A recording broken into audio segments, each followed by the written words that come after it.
It seems there's serious trouble in paradise, and more so in the case of Kimani Ichungwa and William Ruto. Why do I say this? I say this because Kimani Ichungwa said the following just the other day, and I quote, "If there's anyone who has taken the heat for supporting Ruto, it's me. I've been called all sorts of names, including being referred to as Ruto's wife. But I'm man enough to take it. I've accepted it all, as long as development reaches the Mount Kenya region." This was said on the 13th of May 2025 by Kimani Ichungwa, as quoted by Kenyans.co.ke.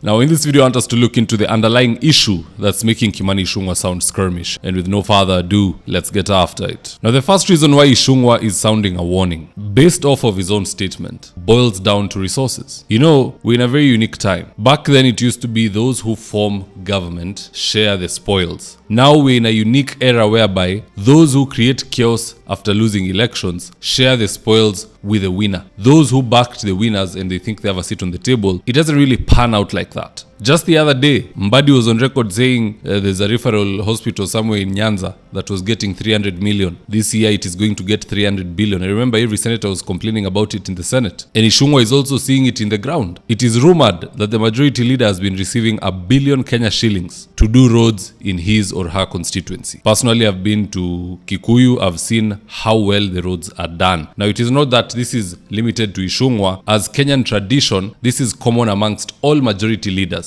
Ile tu mi ushangani the former majority leader kama Duale, kwa nini kwake barabara hatuoni? But anyway, that's a story for another day. Resources is the biggest issue here. It is being rerouted, it is being diverted, and those who expected they'd be beneficiaries in this government, either via voting or via deceit, impeaching your own brother, the results are not panning out on the ground. So I believe that's the biggest pet peeve that Kimani Ichungwa has. Second reason why it sounds like Ichungwa is going off the rails is because he's being unappreciated, or underappreciated for that matter. You do the math, you bring unpopular finance bills year after year, and I'm the one backing them as the majority leader in the National Assembly. At the end of the day, I'm defending you on podiums and TV stations and radio stations, sounding like a fool because that's what you have to be to support some of these things. And I get branded as Mukawa Ruto. That is what Ichungwa is wondering in his head. Where is the return on investment? And to top it all off, as I'm taking all this flack on your behalf, it is others who have been hitting you all along that use the back door, come in, and they become cabinet secretaries. John Mbadi is there, Oparanya is there, Joho is there, Wandai is there, Dorcas is there. They have joined this team at the very last moment. They did not support them during campaigns. They did not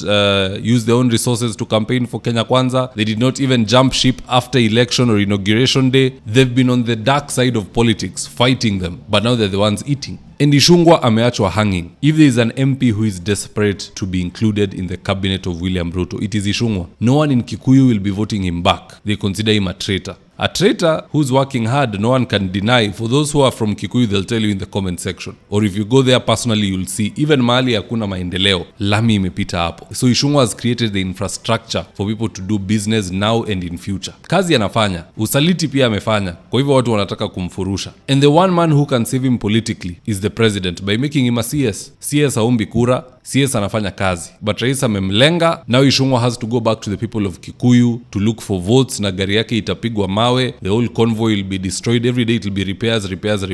That is very shameful what the president is doing. Personally, si ati napenda Ichungwa, but mtu akijitolea hivo hafai kuachwa hivo kamwe. Now the third reason for this outburst by Ichungwa is because just like Didi Nyoro, Ichungwa has now also been placed on the backbench of this William Ruto bus. Wale wamekaa pale mbele ni the new ODM recruits na watu wa nyumbani kina Oscar Sudi and Faruk Kibet. Ichungwa is no longer influential. Silvana Sosoro is no longer influential. They are second fiddle. They are tier 2 middlemen who get to transact with the president. Your position ya tier 1, they were dropped a notch below. So if you do the math, that's why Ichungwa is not happy with what's happening. Resources hazifiki mahali inafaa kufika, barabara zimekwama. Their loyalty is not being rewarded, and the president is lending his ear to people who are not there for the beginning, nor have they put out their necks for him. It's classic deceit. Unasaliti huyu na wewe pia unasalitiwa. At the end of the day, malipo yote ni papa hapa duniani. But I would say you guys do drop me on comments in the comment section below, and I'll do my best to read them and to give you a response. And in the event you're here for the first time, please go and hit the subscribe button. And if you're watching for a different platform, just head on over to YouTube, search for Mzitowafula. Hit the subscribe button. You're going to be getting a ton of content of this nature. If politics is something you're passionate about, this is definitely the one channel that you really need to subscribe to.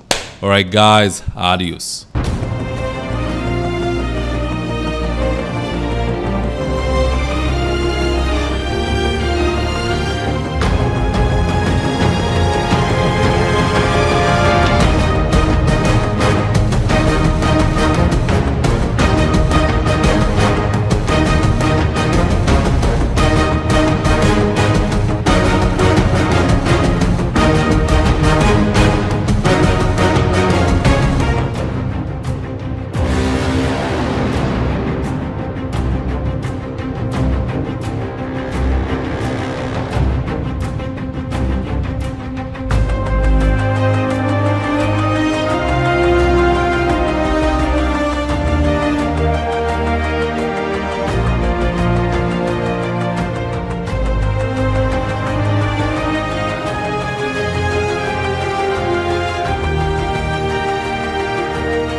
Thank you for choosing David Wafula as your primary news platform.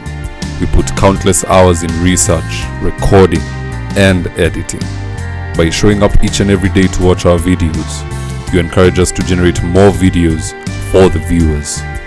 We are on a mission to inform, educate, and build a better tomorrow. To our thousands of followers in a world full of presidents, kings, and queens, you are the real gem. Adios.